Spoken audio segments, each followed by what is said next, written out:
ആദ്യത്തെ ജാതി സെൻസസ് ആണ്. സ്വാതന്ത്ര്യത്തിന് ശേഷമുള്ള സ്വതന്ത്ര ഭാരതത്തിലെ ആദ്യത്തെ ജാതി സെൻസസ് ആണ് നടപ്പിലാക്കുന്നത്. ഇത് പ്രതിപക്ഷത്തിന്റെ വലിയ തോതിലുള്ള ഒരു വിജയമായി തന്നെയാണ് കണക്കാക്കപ്പെടുന്നത്. കാരണം ഒരു കാരണവശാലും ജാതി സെൻസസ് അനുവദിക്കില്ല എന്ന ഒരു മുട്ടാത്തർക്ക ന്യായവുമായി ആയിരുന്നു നരേന്ദ്രമോദി സർക്കാർ മുന്നോട്ട് പോകാൻ ശ്രമിച്ചതെങ്കിലും അത് പ്രായോഗികമല്ല എന്ന് ബോധ്യമായതോടുകൂടിയാണ് ആ പിടിവാശി ഉപേക്ഷിക്കേണ്ടി വന്നതും പിന്നെ കൂടിയാലോചനകൾ പലതും നടത്തി ഇത് എങ്ങനെ രാഷ്ട്രീയവൽക്കരിക്കാം എന്ന് BJP ശ്രമിച്ചത്. കോൺഗ്രസ് വെറുതെ വാചകടിക്കുകയല്ല ചെയ്തത്. 3 സംസ്ഥാനങ്ങളിൽ, തെലങ്കാന, അവർ ഭരിക്കുന്ന കർണാടകത്തിലും അതുപോലെ ഹിമാചൽ പ്രദേശിലും അത് ദൂരവ്യാപകമായി അതിൻ്റെ ഫലം പാർശ്വവൽക്കരിക്കപ്പെട്ടവർക്കും അടിച്ചമർത്തപ്പെട്ടവർക്കും കൃത്യമായി അതിൻ്റെ എല്ലാ തരത്തിലുള്ള അനുമാനങ്ങളും കണ്ടെത്തി അവർക്ക് ഉന്നമനം നൽകാൻ വേണ്ടിയുള്ള പദ്ധതിയായിരുന്നു. ഇതിൽ തെലങ്കാനയിലും കർണാടകയിലും വളരെ വ്യാപകമായി നടപ്പിലാക്കി വിജയിച്ചു വന്നിരിക്കുകയാണ്. അത് കാണുമ്പോൾ സ്വാഭാവികമായി അത് ഇന്റഗ്രേറ്റ് ചെയ്യാൻ കേന്ദ്ര സർക്കാരിന് തോന്നും. എന്നാൽ കേന്ദ്ര സർക്കാർ ദുരുപയോഗം ചെയ്യാൻ മാത്രമായി ചില പദ്ധതികൾ ലക്ഷ്യമിട്ടിരിക്കുകയാണ്.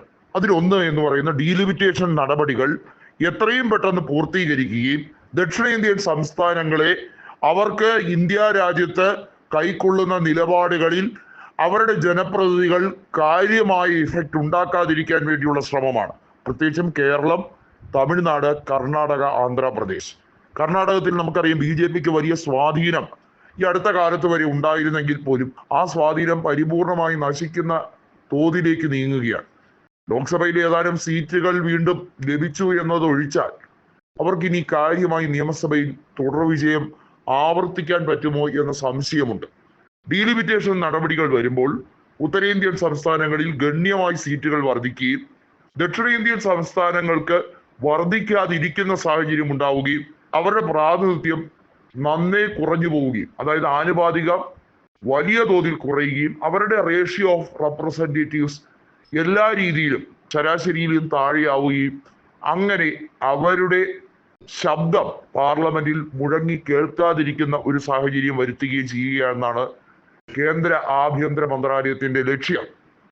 അതിനുവേണ്ടിയുള്ള ചില ഗൂഢാലോചനകൾ കൂടിയുണ്ട്.